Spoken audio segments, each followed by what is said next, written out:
तो यार आज बहुत ढेर सारी अनाउंसमेंट आई है ड्रैगन बॉल सुपर हीरो की मूवी को लेके। ये मूवी कब रिलीज होने वाली है, डेट्स बाहर निकल के आ गई है, ट्रेलर भी निकल के आ गया और मूवी का हल्का फुल्का कॉन्सेप्ट भी बाहर निकल के आ गया कि मूवी का डायरेक्शन क्या होगा, स्टोरी क्या होगी मूवी में, और ग्रेनोला आर्क अभी कितना बचा हुआ है और कब जाके ये आर्क खत्म होगा। और भी काफी स्टोरीज है जो हमें आज की वीडियो में कवर करना है। शुरुआत करते हैं रिलीज डेट से। सो या इसके रिलीज डेट है अप्रैल 22, 2022। फिर से दोहरा देता हूँ, अप्रैल 22 को ये मूवी रिलीज होगी 2022 में। यहाँ नोट करना अभी कुछ पक्का नहीं है कौन कौन से कंट्री में ये मूवी रिलीज होगी और कितने लैंग्वेजेस में रिलीज होगी। और बाहर की कंट्री में आसानी से तो हो जाती है, तो इंडिया में होगी या नहीं होगी, देखो ये बार ऑफिशियल तरीके से अगर इंडिया में सब कुछ ठीक रहा, कोविड वगैरह नहीं रहा, तो हो सकता है ऑफिशियल तरीके से मूवी खुद आ जाए थिएटर्स में। और अगर जिस हिसाब से अभी सिचुएशन है, फिर शायद हो सकता है 1 महीने का गैप लेके इंडिया में शायद मूवी को रिलीज किया जाए। लेकिन चांसेस ज्यादा है ये बार ऑफिशियल तरीके से ही रिलीज हो। और हिंदी डबिंग का फिलहाल कोई अनाउंसमेंट नहीं है। जब ऐसा कुछ सुनाई में आएगा तब आपको हमारे चैनल से पता लग जाएगा। अब आते हैं मूवी के ट्रेलर के ऊपर। उससे पहले इस मूवी में 2 नए कैरेक्टर हैं और ये कंफर्म हो चुका है। ये दोनों ही कैरेक्टर्स एंड्रॉइड टेक्नोलॉजी से बनाए गए हैं और ये रेड रिबन आर्मी के लिए काम करते हैं। और जो ड्रैगन बॉल सुपर हीरो का जो टाइटल है वो शायद इन दोनों के ही कैरेक्टर को नजरिए में रखते हुए दिया गया है। एक का नाम है गामा 1 और दूसरे का नाम है गामा 2 और दोनों खुद को सुपर हीरो के टाइटल से बुलाते हैं कि हाँ वो एक सुपर हीरो है। अब मैं स्पॉयलर्स में नहीं जाना चाहूंगा कि अब उनका रोल क्या होगा, वो क्या करेंगे मूवी में। अगर वो बताऊंगा तो स्पॉइलर हो जाएगा। वो मैं पूरा ट्रेलर प्ले नहीं कर सकता, लेकिन मैं आपको कुछ हिस्सा दिखा सकता हूँ स्क्रीन रिकॉर्डिंग करके। शुरुआत होती है एक लाल कपड़े वाले शख्स से और सबटाइटल्स में लिखा आता है कि बहुत पहले की बात है जब इविल रेड रिबन आर्मी को गोकू ने खत्म कर दिया था। ध्यान देना, इविल रेड रिबन आर्मी, और वो रेड रिबन आर्मी के गामाज अपने आप को सुपर हीरो कह रहे हैं। अब रेड रिबन आर्मी वालों ने ये किया, अपने सारे सपने को पूरे करने के लिए, सारे मकसद को पूरा करने के लिए उन्होंने कुछ एंड्रॉइड्स को बनाया। और यहाँ एंट्री होती है गामा 1 और गामा 2 की। खैर मैं यहाँ एक और इंटरेस्टिंग फैक्ट बताता हूँ गामा 1 और गामा 2 के बारे में। गामा 1 जो शख्स है उसकी वॉइस ओवर आर्टिस्ट से तुम काफी अच्छे से वाकिफ हो गए। अटैक ऑन टाइटन का लीवाई और वन पीस के लॉ को जिसने आवाज दी है, वही वॉइस ड्रैगन बॉल सुपर की मूवी में गामा 1 की आवाज है। और जिस शख्स ने लाइट यागामी को आवाज दिया डेथ नोट में, वो शख्स गामा 2 की आवाज है। तो मैं पर्सनली ये देखने के लिए ज्यादा इंटरेस्टेड हूँ कि लॉ और लिवाई की आवाज किस तरीके से सूट करेगी गामास के कैरेक्टर पर। और अगर लिवाई और लॉ के वॉइस ओवर आर्टिस्ट ने गामा 1 को आवाज दिया तो गामा 1 का उसका कैरेक्टर, नेचर और बिहेवियर तुम पता लगा सकते हो कि गामा 1 का जो कैरेक्टर होगा वो काफी सीरियस होगा। वो अपने काम को लेके बहुत सीरियस होगा, ज्यादा यहाँ वहाँ की बातें वो नहीं करेगा। अगर गोकू के सामने वो आता है तो गोकू के मुंह के सामने वो अपने गोल्स को लेके बहुत ज्यादा स्ट्रेट फॉरवर्ड रहेगा, जिसके वजह से वो लोग ने लिवाई और लॉ के वॉइस आर्टिस्ट को हायर किया। ये जस्ट मेरा अजम्पशन है, just like law and Levi. Gamma 1 का भी कैरेक्टर काफी स्ट्रेट फॉरवर्ड होगा। अब पिकलो पर हम देखते हैं ट्रेलर में हमला होता है और वो गामा वाले करते हैं, तो पिकलो उन्हें देखकर ट्रेलर में ये कहता है, ओह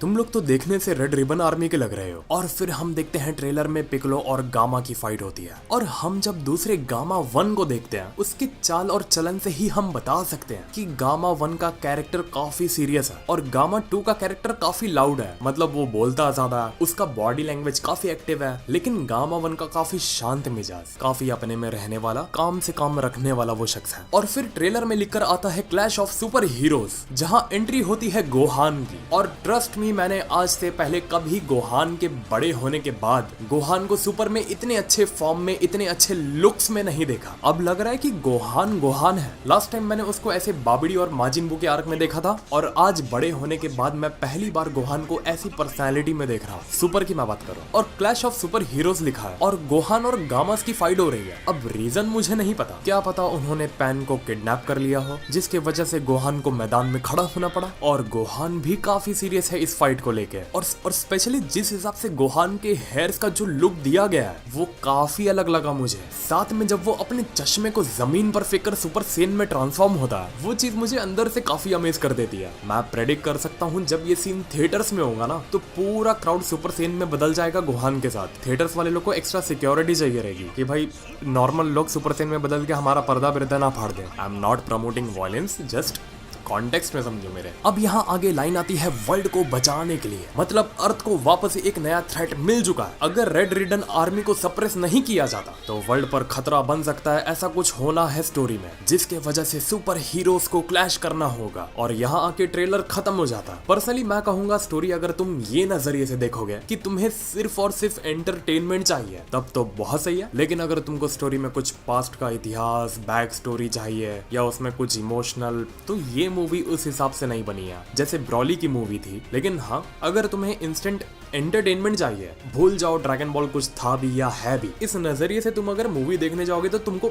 ये मूवी काफी अच्छी तरीके से एंजॉय कर पाओगे। अब सबसे बड़ा जो मेरा मन में क्वेश्चन चल रहा है, सभी के मन में चल रहा होगा, ऐसा क्या हुआ जो गोहान को लड़ना पड़ा? गोकू वेजिटा कहाँ चले गए? क्योंकि गामास के साथ गोकू और वेजिटा का एक भी फाइट स्किन नहीं है कि वो उनसे कहीं लड़ते हुए दिख रहे हो। मोस्ट प्रोबेबली शायद वो कैप्चर हो गए होंगे या रेड रिबन वालों ने उन्हें कोई ऐसे डायमेंशन में डाल दिया होगा जिससे वो बाहर नहीं निकल सकता है, तो उनको बाहर निकालने के लिए गोहान को आना पड़ा। ये जस्ट मेरा अजम्पशन है। और दूसरा क्वेश्चन कि आखिर गामास का पावर लेवल कितना है? क्या वो अल्ट्रा इंस्टिंक्ट के लेवल के हैं? क्या वो मॉर्टल स्ट्रॉन्गर देन गॉड की लिस्ट में आते हैं? No answer. ये सारे सवाल ही सवाल है। और फिर से कहता हूँ, वर्ल्ड वाइड ये मूवी अप्रैल 22 को रिलीज होगी और उम्मीद मेरी ये है कि ये बार ऑफिशियल लिस्ट में इंडिया का भी नाम होगा। अगर नहीं भी हुआ फिर भी कोई दिक्कत की बात नहीं है, इंग्लिश में ये मूवी तो आ ही जाएगी। उसके लिए पेटिशन ये सब बनाने की ये बार कोई जरूरत नहीं है। और अगर कोई बनाता भी ये पेटिशन तो दूर रही है ऐसे पेटिशन से, बिकॉज पेटिशन के वैल्यू आप बना के कम करते हो। जो चीज पहले से ही आ रही है तो उसकी पेटिशन बना के मतलब नहीं ना। पेटिशन तब बनाई जाती है जब ऑफिशियल तरीके से आपसे जवाबदारी मांगी जाती है कि अच्छा बताओ हमको कि ये चीज के कितने पर्टिकुलर लोग हैं। जैसे लास्ट टाइम हमारे साथ हुआ था,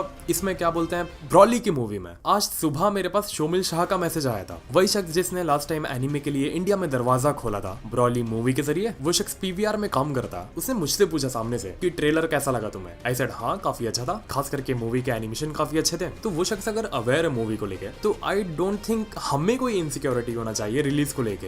हिंदी डब का देखो ये अब टॉय पर है। जब तक टॉय एनिमेशन या इंडिया का कोई सबसे बड़ा प्रोडक्शन हाउस, जहां तक मैंने पता किया नेटफ्लिक्स और कार्टून नेटवर्क अभी तक ऑफिशियली टॉय के पार्टनर्स हैं, तो जिसके पास राइट्स है पार्टनर होने के वही बार्गेनिंग कर सकता है टॉय के साथ हिंदी डबिंग के लिए। आई होप हिंदी डब हो जाए तो हमारे टैलेंटेड वॉइस आर्टिस्ट को मौका मिले। काफी टैलेंटेड लोग बैठे हैं इंडिया में जो ये प्रूव कर सकते हैं कि हाँ वो क्वालिटी डब प्रोवाइड कर सकते हैं। और अकीरा टोरियामा के कमेंट्स ये थे मूवी को लेके कि हाँ वो जानते हैं सुपर हीरो का जो टाइटल है वो बार बार थोड़ा सा रिपीट वाला साउंड हो रहा है, लेकिन भरोसा रखिए ये मूवी काफी शानदार होने वाली है। और उन्होंने इस मूवी में खास करके नए कैरेक्टर्स को डिजाइन किया है और खुद ही उन्होंने डायलॉग्स लिखे हैं जो आपको देखने में काफी मजा आने वाला है। और स्पेशली ये मूवी के एनिमेशंस आपको अमेज करके रख डालेंगे। जब मूवी आएगी तो उन्हें खुद देखना कि आप लोग उनके काम को किस तरीके से अप्रिशिएट करते हो। बस यहाँ हमारी पूरी स्टोरी कवर हो जाती है मूवी को लेके। अब करंट सिचुएशन पर आते हैं ड्रैगन बॉल सुपर की मांगा को लेके, जिसमें ग्रेनोला का आर्क चालू है। तो ग्रेनोला की आर्क की क्या खबर है ये सब जानते हैं। 2-3 दिन बाद ग्रेनोला की मांगा आने वाली है। ऑलमोस्ट स्टोरी उसकी बाहर निकल के आ चुकी है मांगा की, जो 2-3 दिन बाद आने वाली है। इमेजेस उसके 1-2 दिन में आ जाएंगे। तो ग्रेनोला की आर्क को लेके खबर ये है, ग्रेनोला का आर्क अब क्लाइमैक्स में चल रहा है। मतलब अगले चैप्टर से, ये जो आने वाला है 20 तारीख को चैप्टर, अब इसका क्लाइमैक्स शुरू हो जाएगा। अब इसमें स्टोरी को ज्यादा नहीं खींचा जाएगा, ज्यादा नए प्लॉट्स अब इसमें नहीं रहे, जितना होना चाहिए था हो चुका। अब बस क्लाइमैक्स हमें दिखाया जाएगा और ये आर्क मार्च अप्रैल तक मेरे हिसाब से खत्म हो जाएगा। और काफी सोच और समझ के मैं ये बोल रहा हूँ बात, नहीं तो नहीं करके अप्रैल में मूवी आने से पहले, जैसे अप्रैल 22 को अगर मूवी आती है तो अप्रैल 20 को जब मांगा आएगी उस दिन ग्रेनोला की मांगा का आखिरी चैप्टर होगा। मतलब आज का महीना और अप्रैल